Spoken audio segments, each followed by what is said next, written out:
E se eu te dissesse que a expansão do Evangelho aconteceu em meio à perseguição, resistência e em meio às pedras? Fica comigo nesse vídeo que nós vamos falar sobre a primeira viagem missionária do apóstolo Paulo e sobre essa expansão poderosa do Evangelho. Enquanto passa a vinheta, gostaria de te pedir, se inscreva no canal, aperte o sininho, curta, comente, compartilhe, para que mais pessoas sejam também abençoadas e alcançadas em nome de Jesus.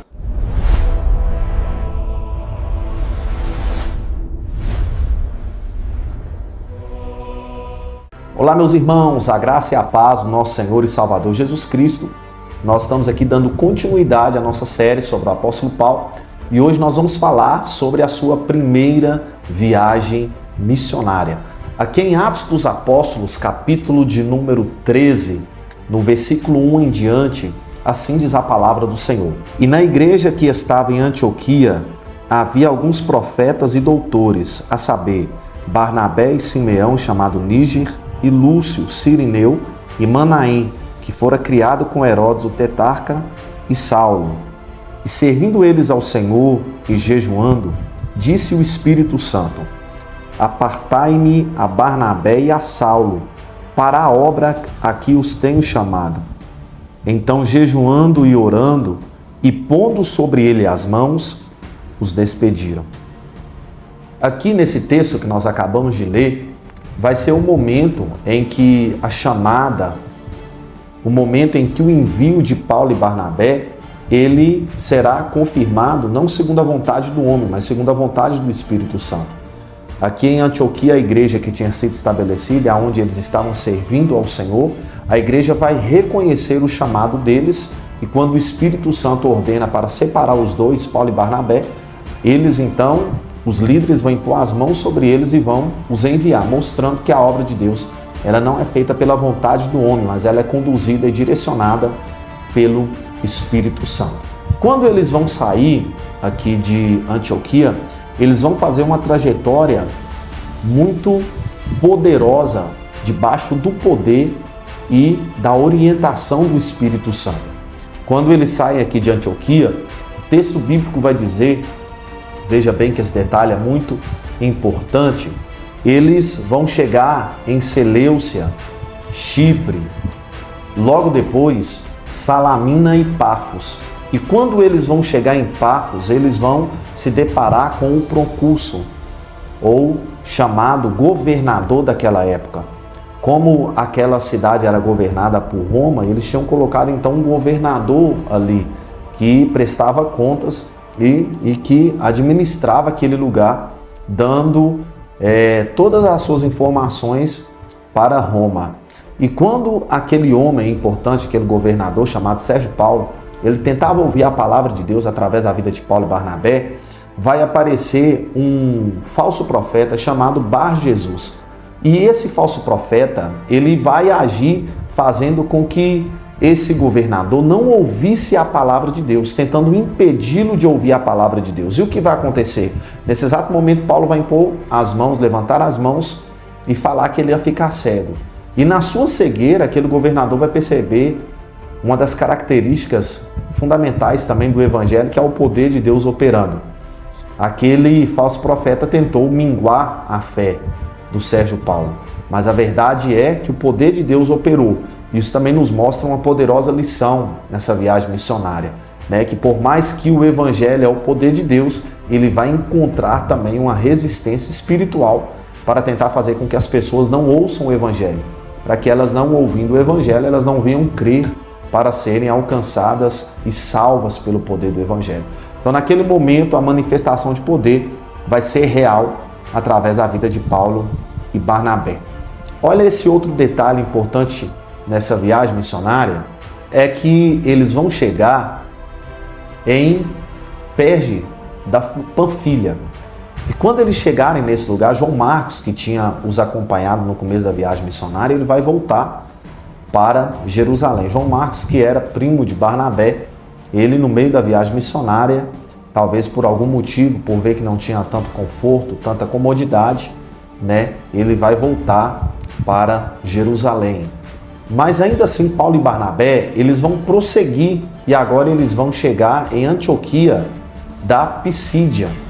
E esse lugar vai ser muito importante, por quê? Porque aqui, quando eles chegarem, eles vão procurar a sinagoga, como de costume, e ao chegar na sinagoga, depois que foi feita a leitura da Torá, da lei e dos profetas, Paulo vai levantar e Paulo vai fazer um sermão muito poderoso. Paulo vai começar a pregar desde a época que o povo foi liberto do Egito. E aquela mensagem vai se estender de uma forma tão poderosa, tão tremenda, que a Bíblia diz que os judeus eles não vão resistir àquela palavra e não vão aceitar aquela palavra, principalmente quando chegou na parte da ressurreição e que Cristo agora era o caminho da salvação e da restauração de todo homem. Só que Paulo, nesse exato momento também, vai ter uma ruptura. Por que uma ruptura? Porque aqui o apóstolo Paulo vai começar a entender que o seu ministério, que o seu chamado, não seria tão somente para os judeus, mas que agora ele voltaria sua atenção de fato para os gentios. Então aqui Paulo vai chamar a atenção deles falando que ele pregaria agora para os gentios, ou seja, todos aqueles que não eram judeus, Paulo então voltaria sua atenção para eles. Só que Paulo, ao pregar aqui, muitos gregos, gentios, vão crer na pregação de Paulo. E Paulo vai retornar durante outros momentos para estar anunciando o evangelho do reino de Deus. E agora, Paulo, eles vão ir para Icônio, que era outra cidade. De Icônio eles vão pregar também, muitos vão receber a mensagem da pregação, mas vai ter também uma rejeição da parte dos judeus. Eles vão sair de lá e vão ir para Listra e Derbe. E quando eles chegarem em Listra e Derbe, a Bíblia diz que ali naquele lugar eles vão operar um milagre sobre a vida de um homem que tinha os seus pés coxos. Esse homem ele vai receber a cura, um prodígio, maravilha, algo tão sobrenatural que as pessoas daquela cidade olharam para Paulo e Barnabé e como eles tinham por costume, ali na entrada daquela cidade havia um templo do deus Júpiter, eles acharam que os deuses tinham feito homem, que os homens que estavam ali na verdade eram deuses. Paulo e Barnabé vai pôr o nome deles de Mercúrio e Júpiter, que eram os deuses daquela cidade, venerar naquela cidade, vão trazer os animais depois desse grande milagre e querer sacrificar os animais, dando honra e glória para Paulo e Barnabé. Nesse momento, Paulo e Barnabé não vai aceitar aquele sacrifício, aquela adoração que estavam tentando fazer para eles. Eles vão mostrar que eles eram homens sujeitos às mesmas paixões igual a eles, que eles estavam anunciando a Jesus, aquele que cura, transforma, liberta, salva. Só que os homens daquele lugar não entenderam isso. Só que quando as pessoas rejeitaram e não compreenderam por que eles estavam rejeitando aquele sacrifício, vai vir pessoas da cidade que eles tinham passado e vai influenciar aquelas pessoas para maltratar Paulo e Barnabé, a ponto de apedrejar, a Bíblia diz, do apóstolo Paulo. Quando apedreja Paulo, eles vão arrastar ele para fora da cidade e vai dar como se ele estivesse morto. Mas Barnabé vai se levantar e vai voltar para aquelas mesmas cidades que tinham apedrejado eles e vai então anunciar o evangelho na onde tinha esta resistência, mostrando para nós uma lição grandiosa, que por mais que o evangelho ele é inclusivo, ele alcança muitas pessoas e quer incluir muitas pessoas nele, e ainda assim ele encontra resistências. Resistência essa que é vencida somente pelo poder do evangelho. E agora que quando chega aqui quase no final do capítulo de número 14, eles vão retornar para Antioquia, a base da onde eles tinham sido enviados.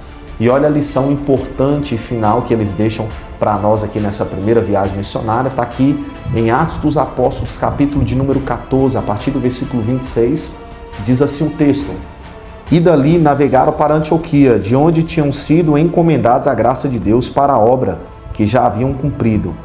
E quando chegaram e reuniram a igreja, relataram quão grandes coisas Deus fizera por eles, e como abrira aos gentios a porta da fé, e ficaram ali não pouco tempo com os discípulos. A última lição que nós aprendemos aqui, através desse texto, é que eles reconheceram tudo o que Deus fizera por meio deles. Quando eles voltam para Antioquia, eles não falam o que eles fizeram, mas o que Deus tinha feito através da vida deles. Que Deus abençoe a sua vida. Curte, comente, compartilhe para que mais pessoas sejam alcançadas em nome de Jesus.